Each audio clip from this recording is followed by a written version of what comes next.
আসসালামু আলাইকুম everyone, hope you are doing really good. আজকে আমি যেই বিষয় নিয়ে কথা বলবো সেটা খুবই গুরুত্বপূর্ণ। যারা এইচএসসি পরীক্ষা দিতেছেন অথবা যারা বাইরে যাওয়ার প্ল্যান করতেছেন, সবারই একটা প্ল্যান আইএলস ছাড়া কোথায় অ্যাপ্লাই করা যায়। তার আগে পিছনের দৃশ্যটা একটু দেখাই ফেলি। খুবই সুন্দর একটা জায়গা, চেরি ব্লসম গার্ডেন, যেটা ডেনমার্কে অবস্থিত।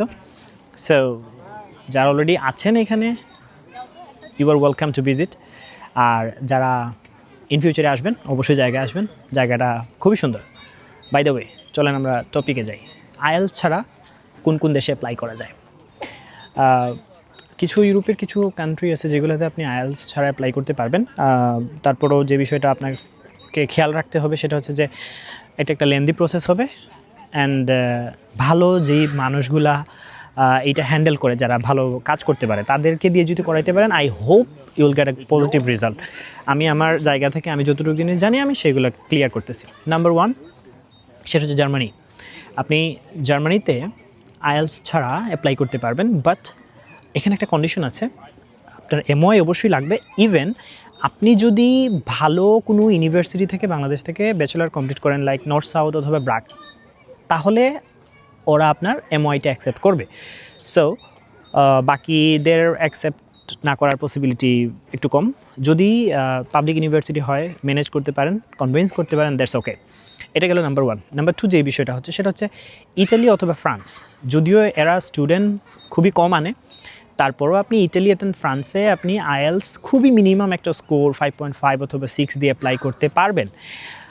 সেক্ষেত্রে যেটা হয় যে আপনার মাঝে মধ্যে আপনি এমওআই দিয়ে অ্যাপ্লাই করতে পারবেন, বাট ওই যে বললাম লেন্দি প্রসেস, অলমোস্ট 1.5 ইয়ারের একটা লম্বা জার্নি হয়ে যাবে। সেক্ষেত্রে যেটা হবে, আপনাকে একটু ধৈর্য ধরে মানে থাকতে হবে আর কি। নাম্বার 3তে আমি যেই কান্ট্রিগুলোর কথা বলবো সেটা হচ্ছে ইউরোপের কিছু দেশ আছে যেগুলো হয়তো আমরা ভালোভাবে চিনি না। এইগুলো দেশ অনেক সময় আইএলস ছাড়া স্টুডেন্ট আনে, লাইক এস্তোনিয়া, তারপরে হচ্ছে স্লোভাকিয়া, তারপরে হচ্ছে মলডোভা, ইভেন মাল্টা। এগুলাতে কিন্তু আইএলস ছাড়া স্টুডেন্ট ভিসার জন্য অ্যাপ্লাই করা যায়। বর্তমানে কিন্তু মাল্টাতে প্রচুর ভিসা হচ্ছে, বাট আমি আবারও বলতেছি, বি কেয়ারফুল। যেই মানুষগুলা ভালোভাবে কাজ জানে, যারা ভালোভাবে প্রসেসিং করতে পারে, তাদের দিয়ে কাজ করাবেন, পজিটিভ রেজাল্ট পাবেন। অ্যান্ড ফাইনালি যেই দেশগুলোর কথা বলবো সেগুলো হচ্ছে আউট অফ ইউরোপ।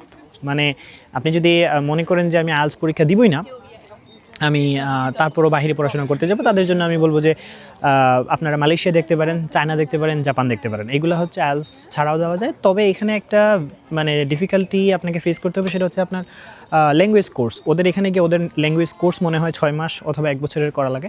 আপনি যদি করতে চান দেন করতে পারেন। সো এই হচ্ছে বিষয়, এগুলো নিয়ে আপনি কাজ করতে পারেন। তারপর আমি যদি আমার পার্সোনাল পার্সপেক্টিভের কথা বলি, সেটা হচ্ছে যে দেখেন, আপনি আপনার ফ্যামিলি অথবা আপনি যদি আপনার বাবার অলমোস্ট 18-20 লাখ টাকা খরচ করে বাহিরে যেতে চান বা বাহিরে আসতে চান, সেক্ষেত্রে আপনি আপনার বাবার 18-20 লাখ টাকা এখনের রেঞ্জে, 2026-এর এখনের রেঞ্জে আপনি 18 থেকে 20 লাখ টাকা খরচ হয়ে যাবে আসতে।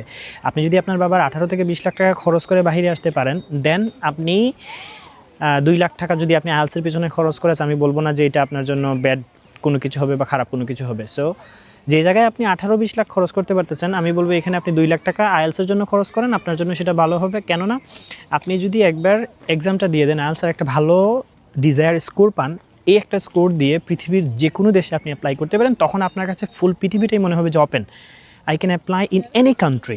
সো এইটা হচ্ছে আমার মতামত। বাকিটা হচ্ছে ডিসিশন আপনার, আপনি ভালো জানেন। তবে যে কোনো ডিসিশন নেবেন ওয়াইজলি নেবেন। ভালো থাকবেন, সুস্থ থাকবেন। আল্লাহ হাফিজ।